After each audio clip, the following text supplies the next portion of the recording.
Hello everyone, Helen here. Welcome into the campervan, and I'm going to take you today on the very last part of Phil and I's trip to Scotland, which actually was quite some time ago. As I record this, it's coming towards the end of November, and we actually went in the second half of August and into a little bit of September. So yeah, it's taken me quite a while to get through the whole trip. And if you're here for the first time, then a big welcome, and you can go to a Campervan playlist to see all of the other parts. But I think one of two of you mentioned to me that you might watch all 6 parts, because this is the 6th part, when I finish this one, because you've enjoyed it so much, and it's lovely to know that. Thank you, anybody who's left an appreciative comment. It's really nice to know that you've enjoyed watching. But I really mustn't waffle on too much, because I have got to get to the end of the trip. So let's get on with the journey. When I left you last time, we were on the Isle of Mull. Previous to that, we had been to the Isles of Keal and Tiree and up to the Highlands. And then we were busy exploring Mull, and we'd just been to Iona. So after our 3rd night at Fidden Farm campsite on the Ross of Mull, it was time to leave. We'd had a lovely time there.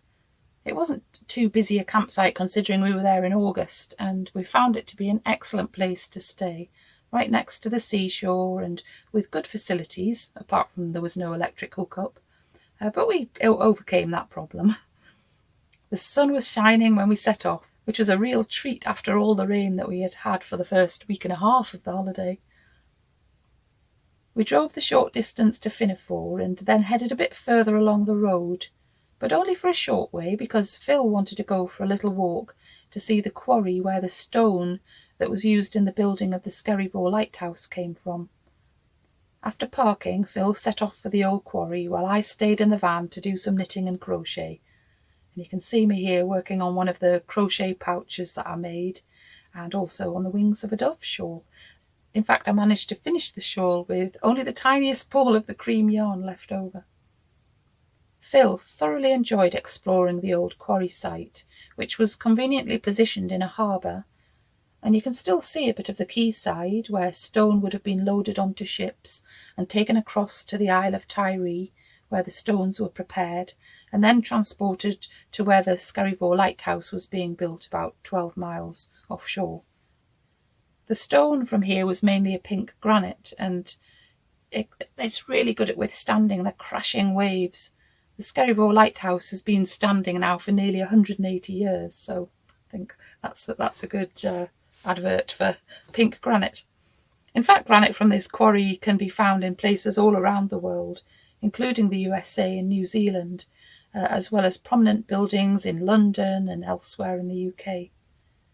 The old workers' cottages are now owned by the Iona community, and families can come and stay here for all sorts of activity holidays. We continued on our way with the sun continuing to shine.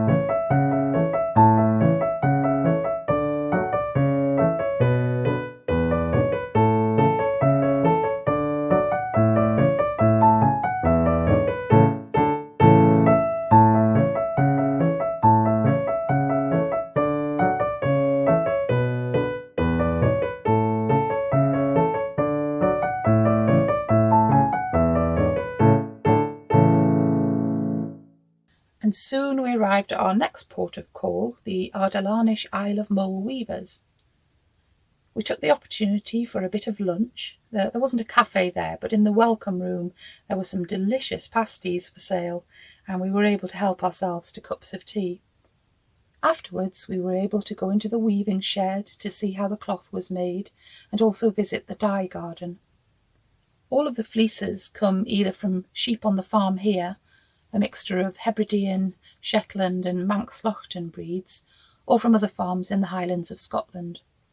The wool is sorted at the farm, but then sent away to Yorkshire to be carded and spun, then sent back to Mull on large cones. Much of the yarn remains as its natural colour, shades of brown and creamy white and silver grey, but they also use a range of natural dyes created at the farm from a special dye garden.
In the weaving shed, it takes about 3 days just to set up one of the Victorian weaving looms, ready for creating a new roll of tweed fabric.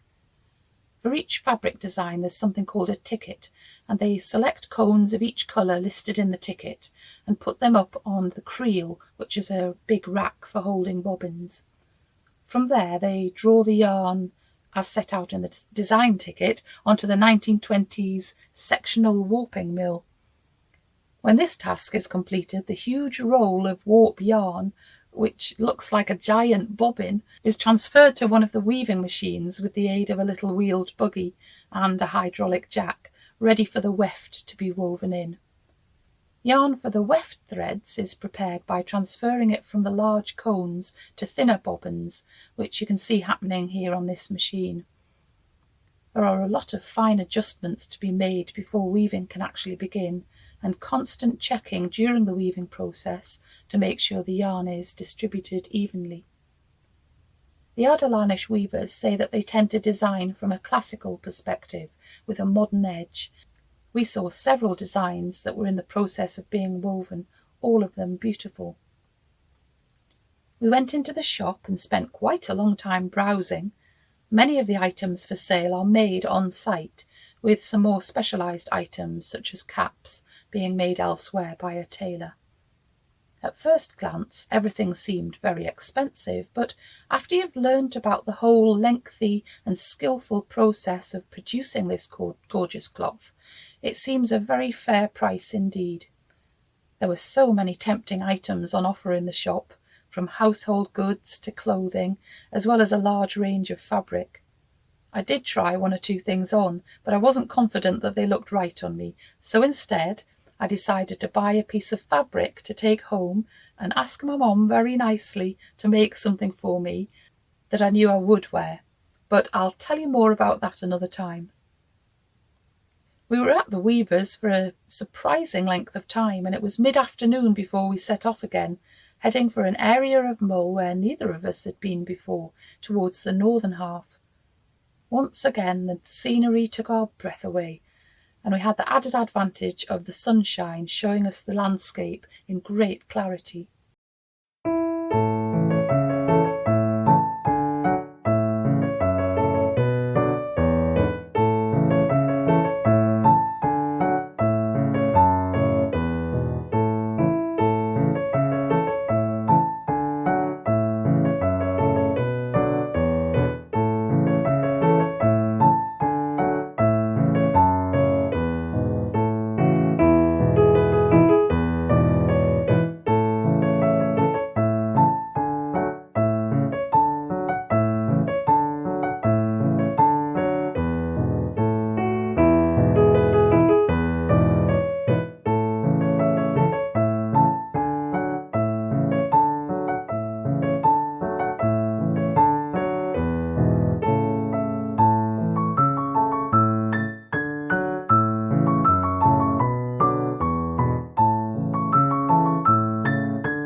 Eventually, we arrived in Salen on the east side of Mull, just a little south of Tobermory.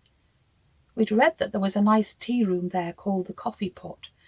We often find, though, that tea rooms close somewhere between 3:30 and 4, and it was already past 4:30 by the time we got there. So we were very pleased to find that it was still open and well stocked with home-baked cakes and scones. There's only outdoor seating here, so it's no good for a rainy day, but otherwise I can highly recommend this tea room. We decided to have scones with jam and cream as a treat, thanks to another of our Ko-fi supporters. We also needed to buy some provisions so that we could make a meal later on, and found that the village had an excellent little Spar supermarket, probably the best stocked Spar I've ever been in. It had just about anything you might want, including a very well chosen selection of gifts and books. I had a lovely browse in there while Phil went off to fetch the van, and I gathered a few items of food as I went round. We retraced part of the route that we'd taken that afternoon and found a perfect spot for the night by the beautiful Loch Keal. No one else was around, there was very little passing traffic, and no one joined us there overnight. There was beauty in whichever direction we looked, and we just puttled about there on the shore of the loch for ages, soaking up the wonder of the place, and feeling so lucky to be able to stop here overnight, knowing that when we left the next day we would have left nothing behind but a few light tyre tracks. Back in the van we prepared a meal, some Stornoway black pudding, which we absolutely love, with mushrooms and fried eggs, all in a large bread roll. Though when Phil ate his, he had an exploding egg yolk situation, which I didn't video, though it was very funny, if a bit messy. Before the sun set, I went out again to take some photos of my knitted Wings of a Dove shawl, which I'd finished earlier in the day, and a few photos of Dapper Donkey and Pearl and Dean, photos which I'm currently setting aside for turning into items which I might even put out for sale at some point. More of that another time. We watched the sun going down over the loch. It wasn't an amazingly colourful sunset, but the light just gave a gentle glow to everything. I really loved how the sunlight was lighting up the backs of the sheep, who didn't seem at all troubled about us being nearby.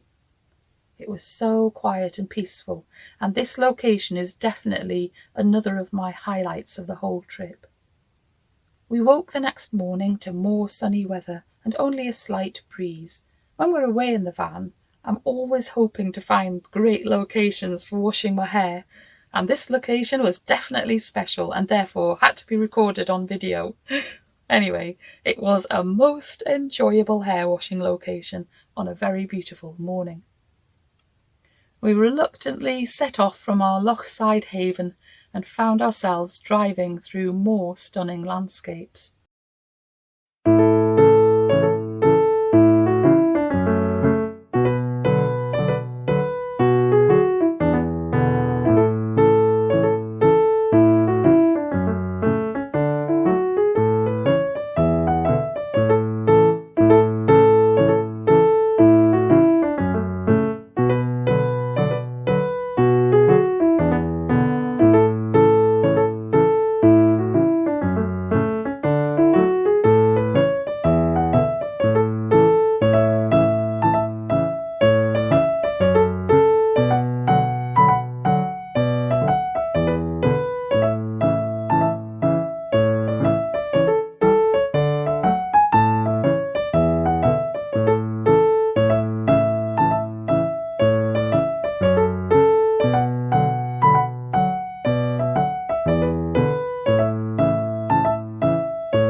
Very soon we saw that we were approaching Calgary Bay, a very popular beauty spot which does actually get quite busy in the peak summer season. It was certainly one of the busiest beaches that we went to on this trip.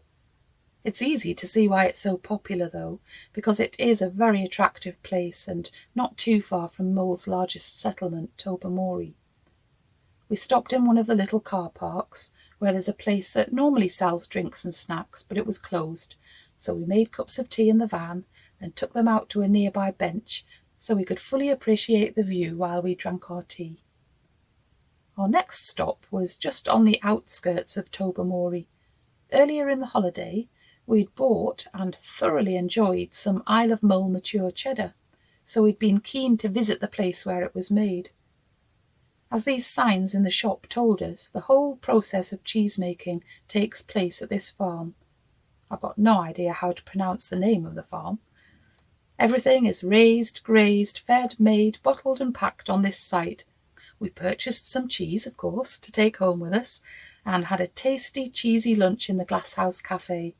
But we didn't manage to go on a factory tour because there wasn't another one until mid-afternoon, and we wanted to have enough time to visit Tobermory after lunch. As we left the cheese factory, we paused to thank the cows for their milk and the delicious cheese that it's made into, and then we drove down into Tobermory.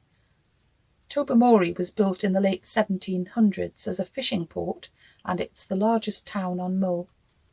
One of the things that it's best known for are the colourfully painted houses and the fact that it was used as the setting for a children's TV series called Balamory.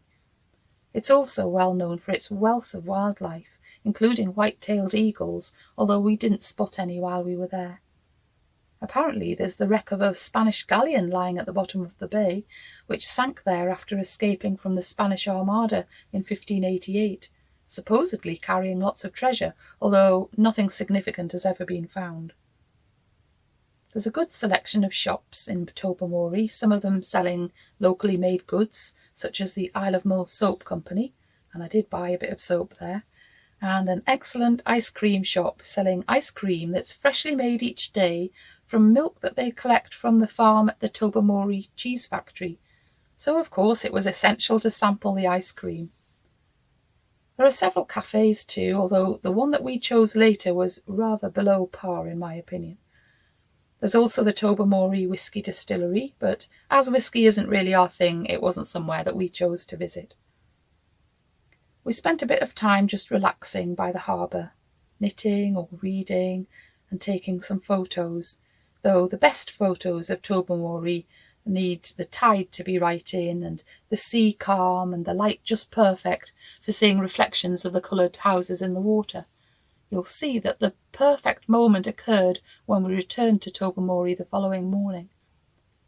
It was soon time to drive to our chosen stopping place for the night. The cheese farm had very kindly given us permission to park in one of their little car parks overnight, which was very handy because we had to make a fairly early start the next day to catch a ferry from Tobermory.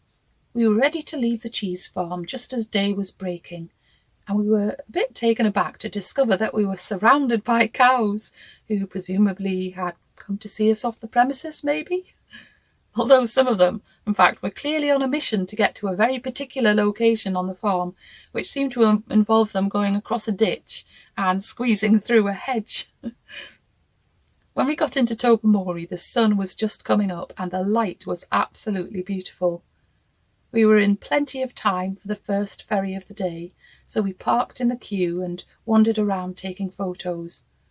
Phil's best photo is this one, and it's actually a prize-winning photo because he recently entered it into a photo competition at work and came first. I also noticed how beautiful the reflection of the ferry was in the still water. The colours were so vibrant and there was such a warm glow. We watched as the ferry moved from its overnight spot to the place where it could take its passengers on board. We drove onto the ferry for the half-hour crossing back to the mainland and enjoyed the good weather and the clear views and a very calm sea. We passed by the Tobermory lighthouse, built in 1857 by Thomas and David Stevenson. It's on a tiny islet and it's reached by a bridge from the shore. The ferry took us to a tiny terminal on the Ardnamurchan peninsula, and on our arrival we parked there for a while to have breakfast. More black pudding. Our mission of the day was to visit the Ardnamurchan lighthouse, the most westerly lighthouse on the UK mainland. We set off through the rugged landscape of the Ardnamurchan peninsula.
And it wasn't long before we arrived at the end of the public road and onto the road that leads to the lighthouse. The first part is single track with no passing places, so we had to wait quite a while for the traffic light to change to green. This road was built at the time that the lighthouse was being built, in the middle of the 19th century. And I thought it was quite an exciting approach to the lighthouse, quite narrow, and going through the gateway felt like quite a tight squeeze. Very soon, though, the lighthouse cottages and the lighthouse itself came into view. Ardnamurchan Lighthouse became operational in 1849, designed by Alan Stevenson, one of the family of famous Scottish lighthouse engineers who'd also been responsible for the building of the Skerryvore Lighthouse off the coast of Tiree. It used granite from the Tobermory Quarry on Mull, which I showed you photos of earlier, and it stands at 35 metres or about 115 feet tall. It still plays a vital role in ensuring the safety of ships navigating the waters off Scotland's west coast, although like all other UK lighthouses it's now automated. The lighthouse and keepers' cottages are designed in an Egyptian style.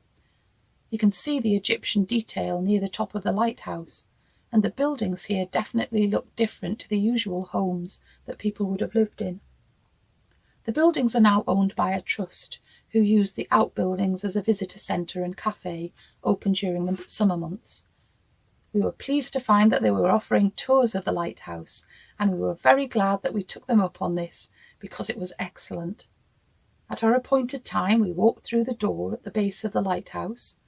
Just inside there was a lovely painting on the wall. Then we started ascending the many stairs. I did count them, but I can't remember now how many. Just when I thought we'd reached the top, we were presented with a rather steep ladder to climb to be able to meet up with our lighthouse guide. And then there was another set of ladders after that to get right up into the light at the top. The guide was very knowledgeable, though he had a broad Glaswegian accent, and therefore I had to listen extra carefully. He told us all about the lives of the lighthouse keepers. A lot of their time was spent keeping the light clean, which included climbing outside onto these narrow platforms without any kind of safety harnesses. I just can't imagine being able to do that. It was a beautiful clear day, so we could see quite a distance away to the Outer Hebrides and the Isle of Skye.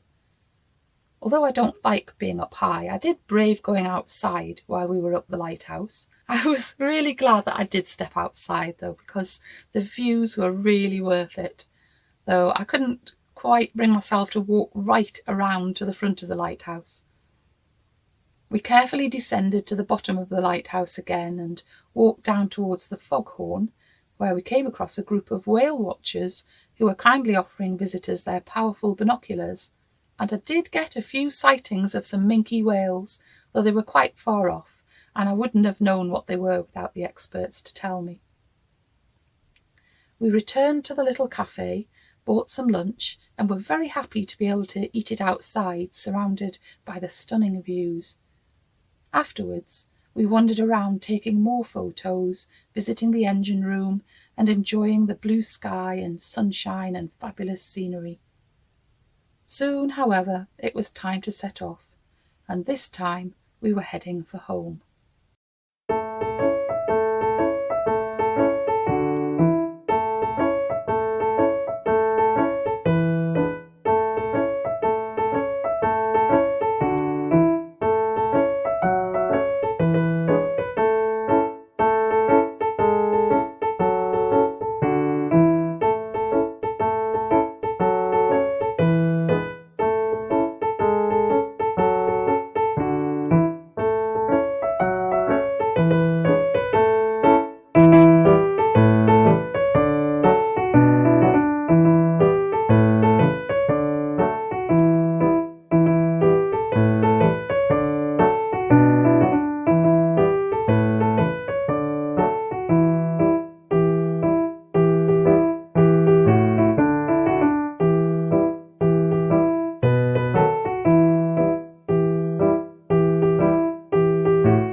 As we approached Fort William, we had a clear view of Ben Nevis, the UK's highest mountain, and soon stopped to have fish and chips for our tea just outside Fort William. They were nice enough, though not the best we've ever had. We continued onwards after we'd eaten, this time in search of a place to stop for the night. We were treated to some superb mountain views in the light of the setting sun as we headed through Glencoe towards Ardnamurchan.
We overnighted in a car park just south of Ardnamurchan, It wasn't the most peaceful spot we've ever been in, but it was convenient. And when we woke the next day, we drove the 245 miles back to Durham. And there we are. That is the end of our Scottish trip that we made this year. And I know that lots of you have really enjoyed coming along with us, whether it's visiting familiar places that you have been before or having me take you to places that you know you'll never get to.